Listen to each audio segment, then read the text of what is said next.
Does your child participate in the chores around the house? Are you increasing responsibility over time and also with that increasing their privileges? Are they starting to even see at a young age that the more I show that I'm responsible and capable of something, the more I'm rewarded with freedoms and privileges, and my parent is recognizing my readiness and helping me grow in that? By the time you get to those tween years, none of this will be a surprise. It's just going to be how you've been parenting the whole way through. If you've got olders and you're in those tween years right now and you want to start, that's okay too. That's just that conversation that we talk about all the time, right? Sit your kiddo down. Hey, you know what? We want to try something. We think this is a really good goal to aim at. Here's what's going to need to look a little different in our house in order to reach that goal. What do you think about that? Where should we start? How can we, get things rolling in that direction? So you're never too late, no matter where you are in your parenting journey. Welcome to Raising Adults, the groundbreaking parenting podcast that starts with the end in mind. We're your co-hosts, Dina Thayer and Kira Dorian. We created future-focused parenting to take families from surviving to thriving. So join us as we help you stop raising kids and start raising adults.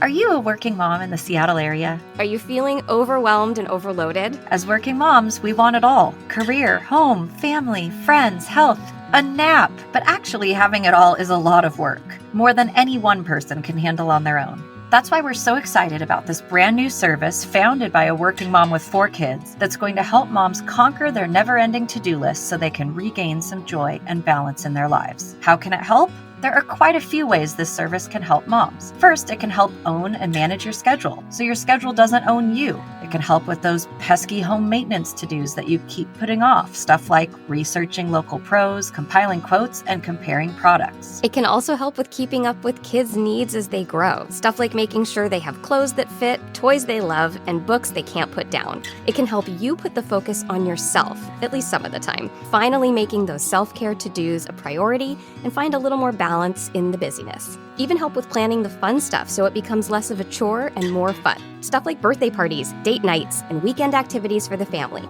And they need Seattle moms like you to participate in their private beta for free to help inform the development. Are you interested? Go to yolabs.com/beta. That's YOLABS.com/beta, BETA. The service is normally $100 a month, but you can be among the first to try it out totally free. Only 25 spaces are left in the Seattle area, so hurry and sign up today. Well, hi everyone, and welcome back to Raising Adults podcast. Not just a brand new episode today, but a brand new season. We are kicking off season 5. I can't believe it. It's sort of mind-blowing to me that we've had 5 seasons of this show, Dina. It's just so cool. Kind of unbelievable, in a good way. Yeah, in the best possible way, especially when you think about, we've literally seen podcasts come and go that were kind of in our same genre, right? We have. Mm-hmm. So feeling pretty grateful to be here with you. And if you're new to the show, if you just discovered us over the break, welcome. We're so glad that you're here and getting to kick off our new season with us. We just had a 2-week break with some replay episodes, and we hope those were helpful to get you kind of thinking about coming into season 5 and what you might be wanting to work on this season or look at this season. Perfect timing with re-emerging after this crazy year and a bit that we've had. I'm here in my laundry room for those of you that are new. We used to record together in the laundry room before the pandemic hit. We are in what we are hoping are the final weeks of being separated. But right now I'm in my laundry room and Dina is still in her coat closet. And Dina, how you doing? How's the closet today? I'm well. New dynamic of the coat closet that I've come to realize, though, is that as much as it was kind of problematic having everybody, working from home, schooling at home, all the things, right now, my husband is renting office space. And so he leaves. And I've realized when I'm alone under the stairs, I feel a little vulnerable because this coat closet is like the first thing when you come in the front door. So, but how would anyone know you're in there? Well, they'd hear me talking. That's just it, right? So I've now realized when I'm alone on a recording day, I'm very dedicated to locking the door before I come under here. Yeah. Just because it just feels vulnerable. Like I'd be the first first available target. I don't like that. No, So, I don't yeah. like that either. We need to get you back in here is Yeah. what we need to do. And recently, actually, just a few weeks ago, I actually did a story. So hopefully some of you saw like what I actually do to get in here. It's kind of hilarious. So I won't really miss that part, but we've made it work and I'm proud of us for that. Yeah, absolutely. If you missed that story, it was epic. It was so good. Yeah, so we have made it work. I mean, you've made it work. I've just sat here in my laundry room and given you foam for your walls. That's really all I But the did. phone was so helpful. The I foam was needed it. helpful. But anyway, we are excited that maybe you're back on your way to the laundry room soon. So that'll be pretty awesome. Yeah. I am excited for our topic today because this is one that has come up several times on interviews we've done on other shows. And you've kind of mentioned it on the show before, Dina, but we've never really looked at like, what does it mean? So Dina has this, goal in her home that her kids have no rules by age 16. And when we've mentioned this in interviews before, hosts have generally kind of latched onto that and been like, what does it mean? Tell me more. And she's fleshed it out on other shows, but what an amazing thing to talk about on our show. And especially wherever you are in your parenting journey, because our show is all about raising those adults. What a great way to kick off this season to think about having a goal like this, one that maybe works for your family in whatever way that is, but thinking about that future focused parenting, that long range view of being able to maybe raise teens that by age 16 have no rules and get to practice adulthood a little bit. So we always start with our why. If you're new to the show, we always start by talking about our why. What's the why behind our hows and our whats? So Dina, do you want to share the why behind this amazing thing that you do in your house? Sure. So this why came from actually watching some other families. So I saw that kind of one of two things happened. Either parents really erred on the side of maybe giving too much freedom too soon. And when those kids grew up and went out on their own, they kind of fell down because there wasn't the parameters or the structure as they grew up to kind of learn the bounds about good decision making and how do I decide, what time I should come home, for example. That doesn't work well. But what was so fascinating to me is the other end of the spectrum didn't work well either. So the parents who were maybe really kind of ran a tight ship and worked really well while kids are in those younger years, but they never let their kids spread their wings and fly a little as they became teens. And then those kids, their first experience of real autonomy and freedom was when they were already on their own. So then when they fell down, there was no safe place to fall and nowhere to process that. And they often kind of went, for lack of a better phrase, a little bit off the deep end, even some of them, like really into kind of rebellion and craziness. Like, oh, freedom, I've never experienced this. And they just kind of floundered and flailed. And I thought, I don't want either of those scenarios. So the why for me was around that piece that when they're on their own, by the time that happens, I want them to already feel capable of it because they've practiced it. And so what made sense to me is the best way to do that is practice a little bit for maybe a couple years while they're still at home. And that is where this idea came from. I love it so much. It's so great. And here's the thing I really love about this particular thing is I think sometimes, Dina, you and I can be perceived to be really strict and really rules oriented and structure oriented. And that for some people that can feel a little off-putting. And I think that when you look at that long range view, because you and I never look at just age 3 or just the toddler years, right? We're always looking at the big picture. And when you look at the big picture and you realize that, yes, in those early years, we're talking about a lot of structure and a lot of scaffolding, but overarching, what we're aiming toward is actually giving our kids more and more and more freedom so that they are more and more empowered and more capable. Suddenly that doesn't look so strict. Does that make sense? Oh, I think that was really well said because you're right. For me, the goal of the structure and the quote strictness in the early years is so that they're able to handle the increasing freedom in the older years. Exactly. I love that. Well, I have a why as well. And even though, mine right now they're 10, almost 10, and on the brink of it. I always do that. I always age them. Like, when they're like really close to a birthday, I'm like, oh, they're practically 10.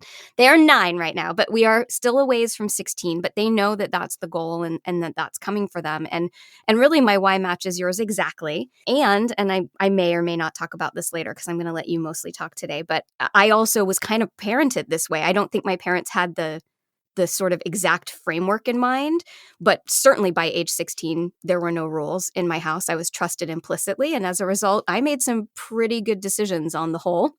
And when I did fall down, they were right there to talk with me about it and help me figure out how to do better next time. So I had a very positive experience being parented that way. And I was also really aware I had something my friends did not. That was like noticeable and even talked about amongst my friendship group. Like, wow, that's so cool. Your parents do that they trust you like that I really wanted to replicate that with my kids.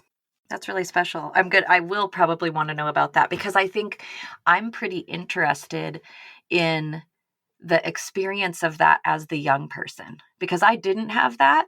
And of course, my kids give me candid feedback all the time, but I think that's really interesting, especially, a generation ago, what the experience of that was like, because I'm sure it was less common. My parents were always just the super duper weirdos compared to everybody else, but way ahead of their time. I mean, really. I was going to say more like trendsetters. Absolutely. And you're like, they were the weirdos. At the time, people thought they were cuckoo bananas, but now it's like, no, they just saw what was coming, I think. Yeah. And, so much of my parents came from their own experience of how they were parented and how they wanted to do differently. Sure.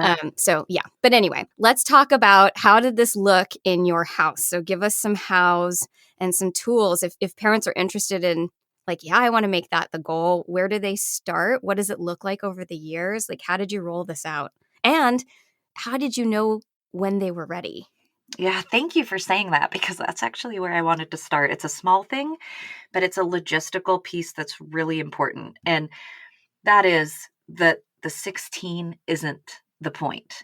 The point is they get a couple years to practice before they leave. And so this is going to kind of depend on the age of your children when they leave, which, as our audience knows, for mine is vastly different. So Sienna left at 17 to go off to college. Mark will be almost 19 by the time he goes. And so you have to look at that piece. And I think you also have to look at maturity. There are some children who are going to be ready for this younger than 16, and some who that 16th birthday comes and you can look and go, you know what, I'm not going to be able to offer that quite yet. Mm-hmm. So I think that's the important piece, is kind of looking at when are they, quote, scheduled to launch, and work your way backwards a couple years, also taking into account their maturity and ability to handle these things. So that being said, the biggest how that I'll share today is that this means you have to be slowly giving more freedom over time. And I get it that we've talked about that before, but I want to put some kind of verbs in those sentences and some nuts and bolts to what that looked like. So for example, in our house, our kids, when they get their license, they have a driving contract. This is not a foreign concept. Lots of people have heard of it. But in our house, we had contracts for other things too that helped build in this goal of moving toward that independence of no rules by 16. So we had contracts for things like internet usage. We had contracts for things like cell phone usage. We even had, behavior expectations. And the reason we did is I wanted Sienna and Mark to see in black and white, like, here's what I'm really expecting. I totally know you can rise to this challenge, but you need to know that the challenge is there, right? So, and we've said this before too, right? A kid cannot meet an expectation they don't know about. Yep. And so what really helped was to make all that clear early on. I mean, it was probably tweens when we first had some of these things in place. And for a while, they were more verbal because they're kids. And then we did move to actual paper. And here's what was so fun about that is then each year on their birthday, I would decide on something to remove from the contract and we'd sign a new version of it. And as they get older, they would also weigh in on, I think I'd like this restriction to go away. What do you feel about that? And they kind of entered into, I kind of brought them into the fold of that conversation. Like, what what parameters do you think should go away on this birthday? And so it made the birthday really special because they literally saw in paper, those increasing freedoms. The contract was getting shorter and shorter. And then on their 16th birthday, they both were ready for this at about 16. We waited a little bit longer with one of them, but they got to rip up the contracts altogether. And so that was really, like, they loved that. That's so fun, like just being done with that piece of the puzzle. But that was a way we did it. It doesn't have to look like that in your home. I think just like so many things that we share on this podcast, it needs to match your family and what would work for you. That's one example of how it can look, but it doesn't have to look that way. What I do think matters in setting this up well is the idea of what I'm asking to be responsible for you about is going to shrink over time. Mm-hmm. And what I'm asking you to be responsible for is going to grow over time. That's the key. Yeah, I love that.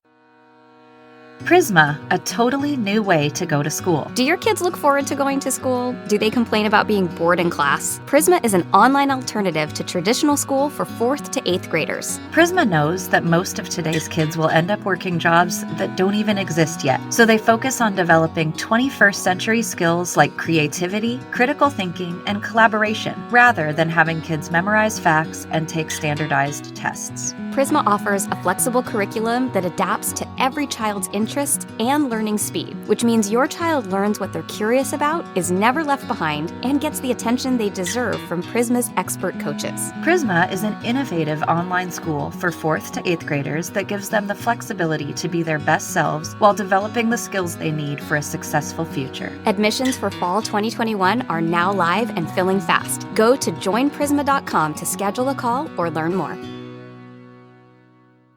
So how did you decide, their readiness? And were there stumbles along the way? Like, ooh, we might have to wait on this, or I need this to happen in order for us to officially rip the contract up?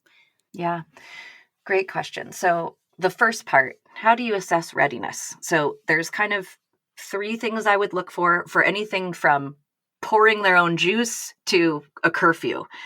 And the first is, are they pleasant about it when I do need to step in? Because a lot of this for me was the maturity of, am I willing to accept feedback from my parent if I slip up here? Mm-hmm. Otherwise, they're not ready for the freedom to do it themselves because they're showing that they're still defensive, not receptive. They're going to immediately spring to anger if maybe a decision they made is questioned. That's important. So you're looking for that willingness of like, oh, you think I should do it this way? That makes sense. Thanks, Mom. And did they know that was part of it? That part of what I'm looking to see is that we're collaborating around these things?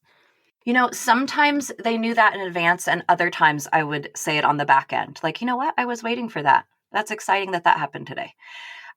And because early on, a great example is when they would get a consequence. I never told them this, but one of the things I was waiting for to start easing off on certain consequences was them being grateful for the consequence. And so the day that they would have a consequence and say, thank you, Mom, I appreciate you making sure that I turn out well and caring enough to not let me behave that way. I was like, oh, we're going to be done with that. So some yes, some no. But that's one thing, is that kind of willingness to take the feedback.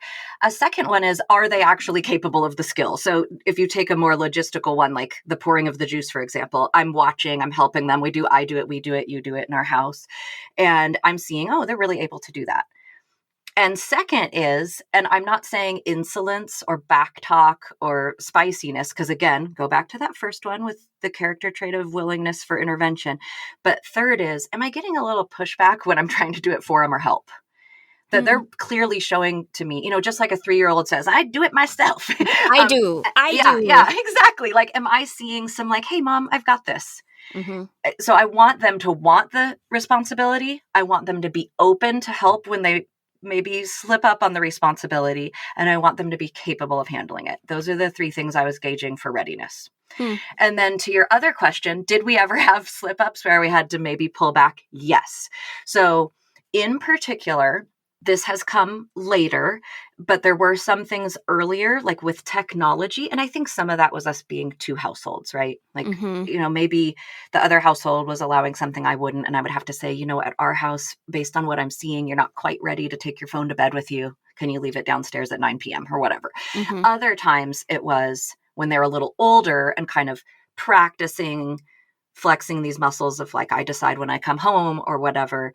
And we were seeing, like, a great example is we were either seeing coming home too late for it to work well for what they had the next day. And so sometimes we would just take a brief break. And I always warned them if that was coming. You know what? I need to let you know that the next time you ask me to do something like this in the evening before a test, for example, I am going to give you a time I'd like you home by, because last time it didn't work out so well. And I think we just need to tighten that up a little bit before it's up to you again. Another example is communication. I'm really huge on communication. And I mean, I have a 19-year-old now, but she's home from college for the summer. And I still ask that, yes, it's not the same as mommy, may I go see my friend, but that she texts, for instance, when, hey, we've left where we were having dinner and now we're headed to this person's house to watch a movie. I also love, even if I'm asleep, I love a text that says heading home and a text that says I'm home, because then in the morning I know, oh, she got home safe. I can look at it and see. And so I've asked for that even if I'm asleep. I want the text that tells me you made it home. And so if I would see that communication slipping, then again, always with the heads up, you know what, if you hear me say no the next time, or if you hear me ask for something different, it's because there wasn't communication and I got worried. And it's still important that you have consideration for me as your mom. It's not about asking permission anymore, but it's about considering my feelings. And I can't help it. I'm going to be a mom forever. I'm a mom. Okay. I worry when I don't know where you are. Never ends. Yeah. So those are just a couple examples, but yeah, we've had those times where we've had to, tweak it a little. So can you then talk a little bit about, like, they've hit 16 or whatever age it was for each of them. They are now rule free. And part of the reason, as you said, is so they can slip up and do it in a safe environment. So then how have you handled those? Because I'm sure they've happened, right? Yeah. When it's like, okay, that went super sideways. That's the point of this. Yes. How did that go? Well, the first thing is, what I love about this is it lets life be the heavy instead of me. So instead of me like coming in, hammer swinging, I can't believe you did that. It's like life is the one who like hit him with the 2x4, right? And they're like, oh, that stunk. I'm exhausted today, or I didn't do well on that test, or whatever it is. So I love that because it already removed the dynamic of us having a battle. But then you do have to follow up. And I think this is where parents can maybe misread this no rules by 16. It doesn't mean you're just like laissez-faire, I'm all done. It's the switch in the role from I'm telling you what to do to I'm coaching you along, I'm mentoring you, I'm providing you with resources, and we're going to talk through when it doesn't go great. So then you do still have to intervene on that piece and have that conversation. So that might look like, hey, I could tell that was really frustrating for you that you got a B- or whatever when you thought you could get an A, but you were super tired. What do you think went wrong there? And that sounds simplistic, but I do start there. Like, what do you think happened? To get them to actually say it. Oh, I came home way too late for what I had going on the next day. And then we talk about what might they do differently next time. And I also always ask, they don't always take me up on this, but I ask, is there a way I could support you in that? And sometimes they want that. I've literally had one of my children say, I'm telling you about this because then I know I won't do it. And so we've set up a dynamic of accountability in that way, because I ask, is there a way I can support you? And they might say, yeah, could you remind me about this the next time I want to be out late? Or they might say, no, I just need some more practice. Or they might say, yeah, can you say no next time? Because I just still need to work on this. I've literally had them ask for that. So those are kind of the components of that. We talk through the actual situation. What do you think could have been different? What didn't go great? And then can I support you as we work on it?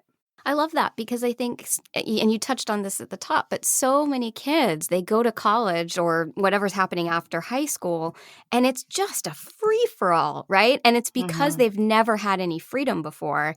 And I think so many of them, they want a safe place to land, but because that dynamic hasn't been set up, they don't call home and say, hey, this is what happened, and I'm scared, or that felt like too much. And I think they do feel it. I remember that, even my life circumstances and home circumstances being what they were, it was still a big deal. I was in a completely different city, completely away from my parents. And so I think there's really something to that they have the opportunity to practice experiencing these things in this safe way, but also then setting them up for when they do leave the house, that you continue to be a safe place to land, right? Oh, you said it so perfectly, because that's kind of the other piece here, is that they get to see, well, when I do mess up, nobody freaks out. Right. There isn't swift and sure crazy consequences that are really beyond my frame now that I'm at the age I'm at. And so then it feels really safe to come if they are in a tricky situation later when they're on their own. Yeah. Because they know nothing bad is going to come from that. My parents got me. They care about me. They're going to talk through this with me, but I'm not going to be, quote, in trouble. I think that's such a fear of even young adults. Well, I'm going to be in trouble if I share that, so I better just not. And I've kind of set up, even with this dynamic of, you know what, I'd rather know something hard than not know it at all. Well, and the normalizing piece we talk about all the time. Yeah. If you've spent their whole childhood saying, hey, you know what, that's actually really normal. Like, obviously, I'm not thrilled you did it, but it makes sense to me that you did. We're going to talk about it. Then they feel the whole way along like everything I'm doing is within the realm of normal kid behavior. And my parent is there to walk me through it and help me through it instead of freaking out and losing their minds and making me feel like I don't want to come to them with those hard things. Yeah, exactly. So I think if you're listening to this and you have littlers, I think we need to just kind of quickly talk about, some of the things you and I talk about all the time. Is like, really what we're saying is the increasing responsibility over time starts really young. So if you kind of think, let's say you have 6-year-olds or a 6-year-old, I always think in doubles, sorry. Let's say you have a 6-year-old and you're thinking, wow, in 10 years, I'd love to get to that point. And you kind of heard that Dina started some of the contracts and the more formal side of this in those tween years. And you're like, okay, well, at 6, what can I be doing? This is really back to what we talk about with raising responsible adults. Does your child participate in the chores around the house?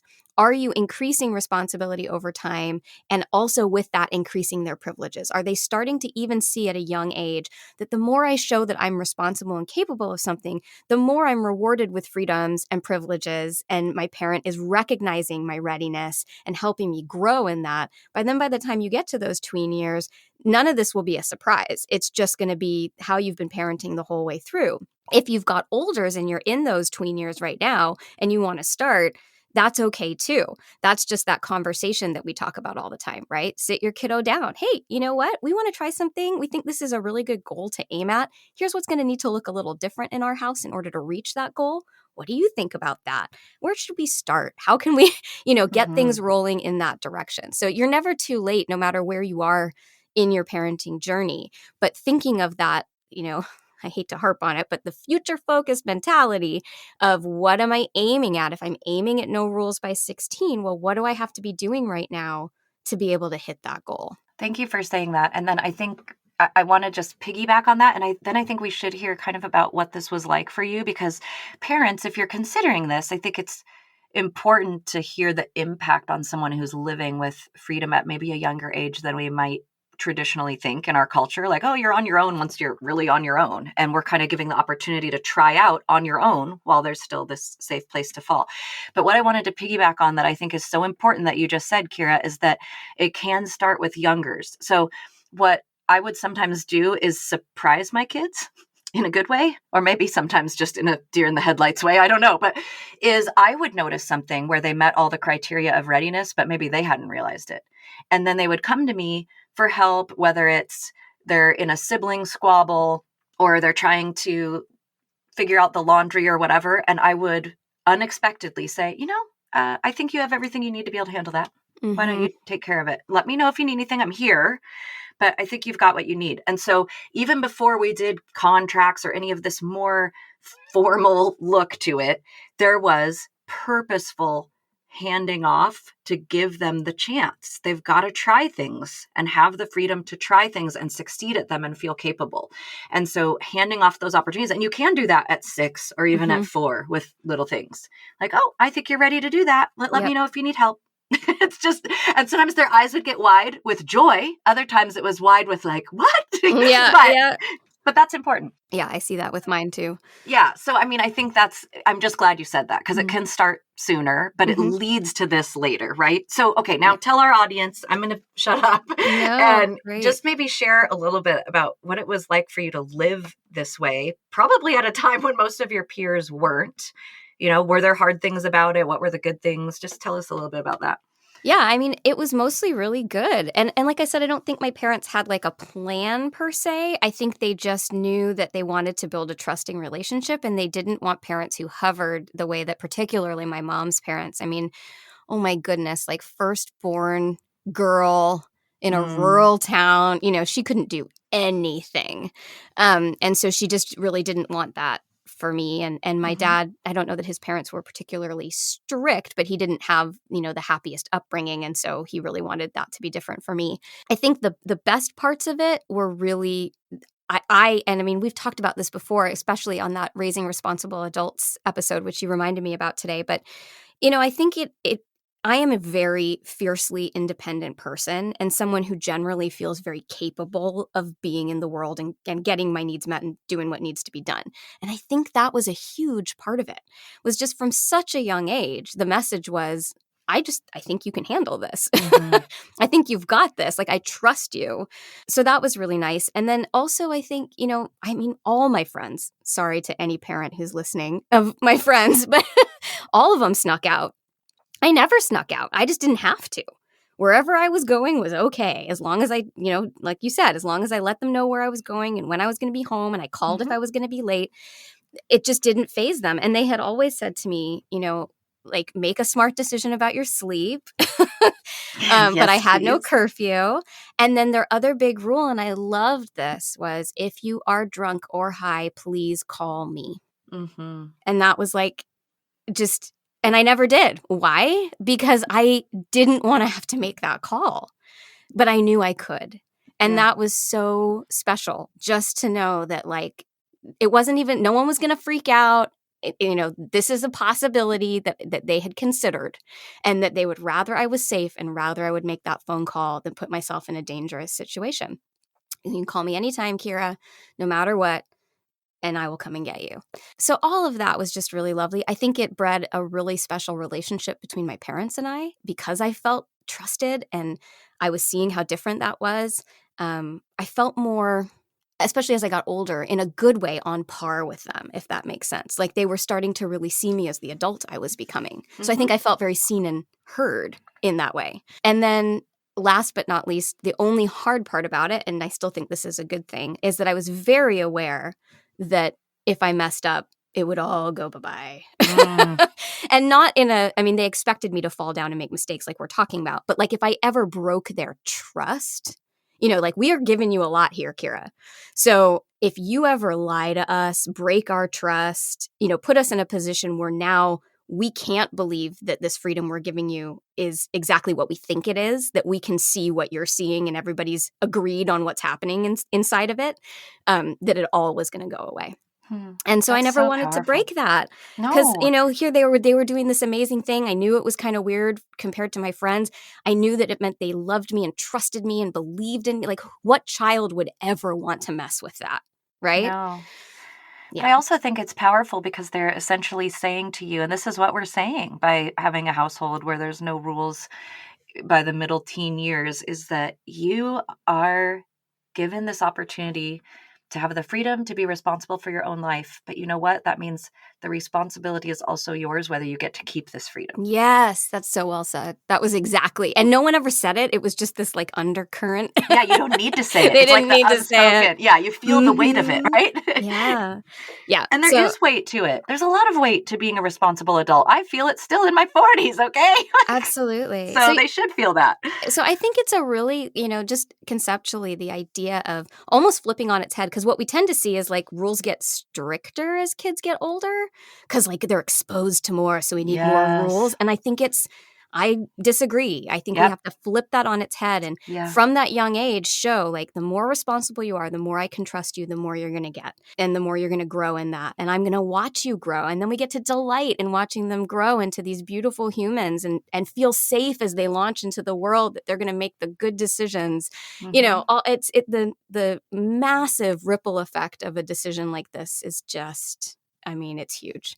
Well, and you're right about I'm so glad you said that, because I get frustrated too when the structure and the parameters close in on olders. Like, that should be going in the reverse direction, because also the other thing is we want eventually our children who are becoming these adults to have their own internal radar Yep. of what to say yes to, what to say no to.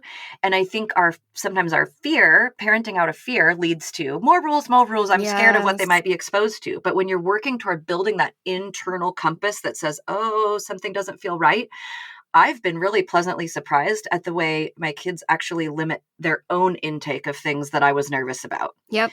or decide what's not right for them. And I would say that was my lived experience as well. I was really, for the most part, very safe. I can probably count on one hand, maybe not even a whole hand, the number of dumb choices I made. And only one of them was like really dumb. Hey, that's not too bad if you've only had one really dumb Like experience. really, really, really, really dumb. But other than that, you know, I really didn't make crazy choices because I think they built that internal compass that you're talking about. So can you, because you'll do it better than I will, would you just kind of like revisit all that in some bullet Yeah. points, maybe even an Sure. acronym? I don't know if you have one, but it wouldn't surprise me. Sadly, no acronym today. So sorry, friends. But yes, I'm happy to kind of encapsulate some of the things that you can do if you might want to make this a goal for your family. So one of the first things is you're watching for readiness. You might have different criteria than I did, but still watch for readiness. We've always talked about staying within a child's frame. Don't hand them what they're not ready for. And then also for the no rules part, really watch for the maturity, not just the age. Make sure that they're really ready for that. And then the framework for that is increasing privilege. So what they're in charge of grows, decreasing parameters. So what you're in charge of shrinks. When there is a setback or a mistake, talk through that.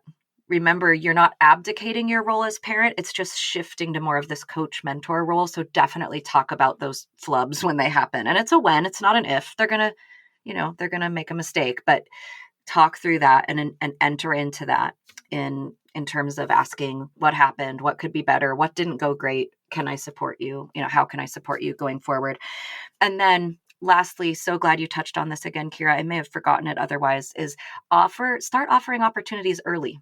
If you still have youngers and you're listening to this episode and you have the chance and you think this might be a goal and a priority for your home, offer those chances, surprise them, make them go deer in the headlights in a good way. Hey, I think you're ready to handle that. It breeds exactly what Kira just talked about in her lived experience, that she felt capable and she was given the message early on, we trust you, you got this. And that's what you do by finding those opportunities early on to give them some responsibilities that they maybe didn't even know they were ready for, but you've seen that they are. So that's what I would say. And hopefully it's been helpful. I love it. Well, thank you for being with us today and every week, and welcome to the show if you're new. We're so happy to have you here. I'm going to do my usual plug, friends. Here we go, except it's a little different now. So if you have not followed the show on iTunes, we don't subscribe anymore. They've changed everything, and now it's a follow. So please follow us on iTunes or your platform of choice. You can subscribe on all the other platforms and follow us on iTunes. You can also follow us on social media. We are at Future Focused Parenting for both Instagram, Facebook, Pinterest, and then on Twitter, we are capital F _parenting. There you go. Everything else was taken. It was kind of phenomenal. So, yeah, but we're on finding a Twitter, like you guys don't even know. Finding a Twitter handle for us was epic. It was no small task. So find us on social media. We'd love to connect with you there. You can always check out our website, which is futurefocusedparenting.com. If you're not already signed up for our newsletter, we give you a whole bunch of freebies when you do. You can do it right through the website. We'd love to connect with you in whatever way you choose. We have membership. We'd love to have you as part of the FFP family. We're just so glad that you're here. Welcome to Season 5, everyone. We will be back with you next week. Raising Adults is produced by Kira Dorian and Dina Thayer and recorded partially in my laundry room and partially in Dina's coat closet. Music by Seattle band Hannah Lee, editing by Allison Preisinger. Thanks for listening.